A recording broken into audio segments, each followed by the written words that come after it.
Bharat Kiwis మధ్య ఇవాళ కీలక టీ20 మ్యాచ్ జరగబోతుంది. 5 టీ20ల సిరీస్ లో టీమిండియా ఇప్పటికే వరుసగా 2 మ్యాచ్ల్లో విజయం సాధించింది. దీంతో ఇవాల్టి మ్యాచ్లో విజయం సాధిస్తే సిరీస్ కైవసం చేసుకుంటుంది. దీంతో ఇవాల్టి మ్యాచ్లో విజయమే లక్ష్యంగా బరిలోకి దిగబోతుంది టీమిండియా. ఇక సిరీస్ పై కన్నేసింది. గౌహతి వేదికగా ఇవాళ 3వ టీ20 మ్యాచ్ జరగబోతుంది. అటు కివీస్ సైతం ఇవాల్టి మ్యాచ్లో విజయమే లక్ష్యంగా బరిలోకి దిగనుంది. ఇవాళ మ్యాచ్ గెలిచి సిరీస్ పై ఆశలు నిలుపుకోవాలంటూ భావిస్తుంది కివీస్ తో టీ20 సిరీస్ సాగే కొద్ది బ్యాటింగ్ లోనే భారత్ కు బాగా కలిసొచ్చింది. సుదీర్ఘ కాలంగా ఫామ్ తో తంటాలు పడుతున్న కెప్టెన్ సూర్యకుమార్ యాదవ్ ఇక రెండో టీ20లో ఫామ్ అందుకొని 82 పరుగుల అజేయ ఇన్నింగ్స్ ఆడాడు. 2 ఏళ్లకు పైగా విరామం తర్వాత జట్టులోకి వచ్చినటువంటి ఇషాన్ కిషన్ సైతం ఈ మ్యాచ్ లో చెలరేగాడు. తొలి టీ20లో అభిషేక్ శర్మ అదరగొట్టాడు. ఇక హార్దిక్ పాండ్యా, రింకు సింగ్, శివం దుబే కూడా తమ బ్యాటింగ్ వాడు చూపించారు.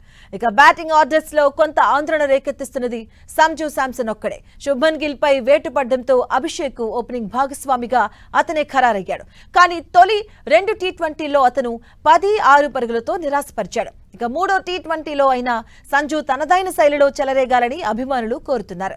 ఇక కివీస్ కు కూడా బలమైనటువంటి బ్యాటింగ్ లైనప్ ఉన్న నేపథ్యంలో మొదట బ్యాటింగ్ చేస్తే వీలైనంత ఎక్కువ స్కోర్ చేయాలి. ఇక మొదట బౌలింగ్ చేస్తే భారీ లక్ష్య ఛేదనకు సిద్ధంగా ఉండాలి.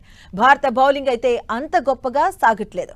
పేసర్లు, స్పిన్నర్లు ధారాళంగా పరుగులిచ్చేస్తున్నారు. ఇక కివీస్ కు Devon Conway, Tim Stewart, Rachin Ravindra, Glenn Phillips, Daryl Mitchell, Chapman చాటర్తో లోతైనటువంటి బ్యాటింగ్ లైనప్ ఉంది. బౌలింగ్ లో మాత్రం ఆ జట్టు భారత్ కన్నా ఎక్కువ ఇబ్బంది పడుతుంది. ఇక పేసర్లు హెన్రీ, డఫీ, స్పిన్నర్లు షామ్చర్, ఇష్ పై ఆ జట్టు ఎక్కువగా ఆశలతో ఉంది.